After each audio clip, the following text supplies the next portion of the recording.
My name is Rabbi Dovid Feldman, D-O-V-I-D. Last name is Feldman, F as in Frank, E-L-D-M-A-N. I'm with Neturei Karta International, Jews United Against Zionism, www.n as in Nancy, kusa.org. I'm here at the 51st annual ISNA convention. It's not the first time at ISNA, it's not the first time in a Muslim convention. We do this many times. And this is an opportunity for us to come and to meet Muslim people, to meet many people, and help people understand that not all Jews support the state of Israel, not all Jews support the crimes being committed against the Palestinian people, and more important, that the Holy Torah, Jewish religion, does not condone all what's being done in Palestine. Well, it's not only the senator. There are many American politicians who stand up to support Israel. Some of them would do it out of compassion to the Jewish people.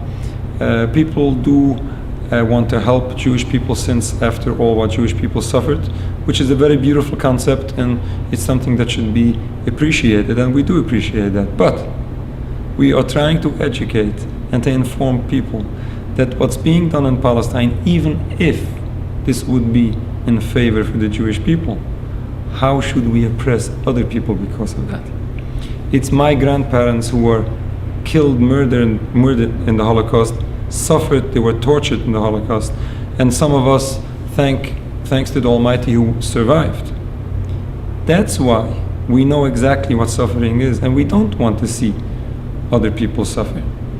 And we say to these people, they should understand that it's not only wrong for the Palestinian people, it happens to be that this is not the favor for the Jewish people. Jews lived in peace in many Muslim countries including Palestine. There was no hate in the early 1920s.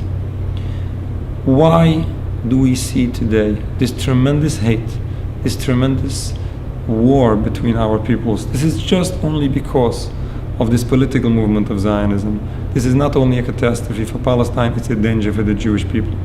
If we want to be honest and righteous, we should not allow crimes being done to Palestine.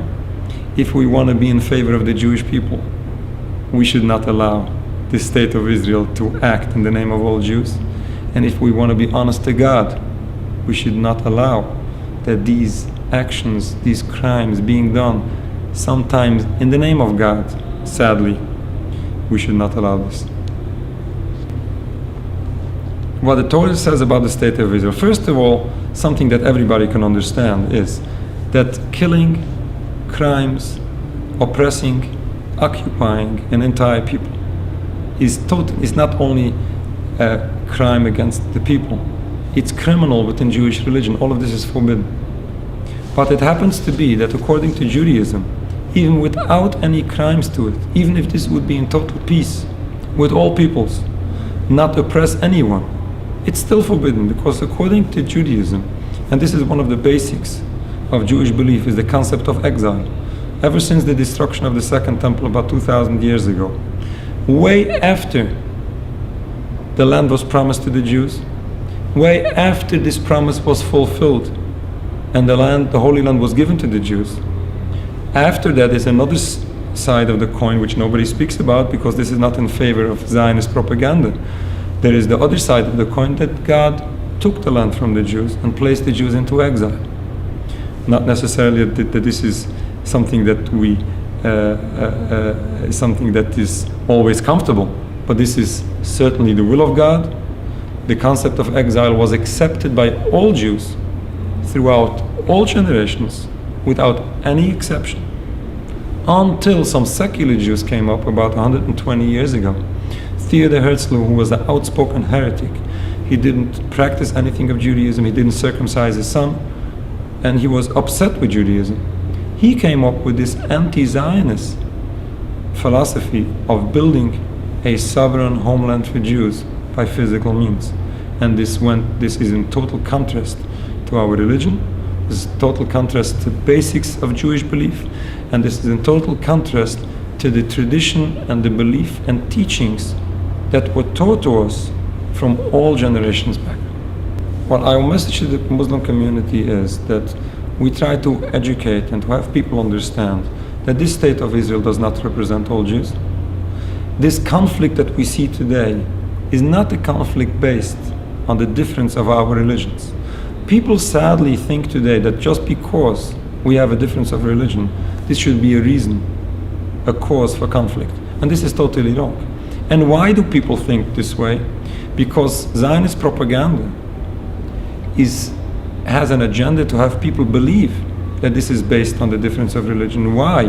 Because they want people to believe that just as these religions will never change, then this conflict will never change, and there is no other solution other than fighting, which is totally wrong, because we have a past history that proves that Jews and Muslims did live in peace despite differences of our religions. It happens to be that our religions are quite close, but we do have differences, and this was never a reason for conflict, and this should not be a reason for conflict.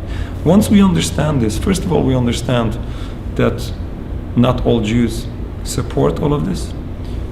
The Jewish religion does not condone this. We don't have to fight each other. We did live in peace. We can live in peace. We should live in peace. And we will live in peace, God willing, as long as we can manage to have this political movement put aside. We hope that all people should understand. And we hope that supporters of Israel should finally realize, and especially in our time now, after all what happened in the last couple of weeks, these sad, bloody, disastrous happening in Gaza. This is something that did shake people. This did wake up people. This should wake up many more people to understand that all of this is wrong.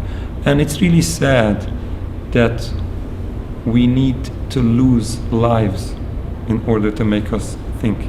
We should think for ourselves, and we don't need these terrible, tremendous price to wake us up.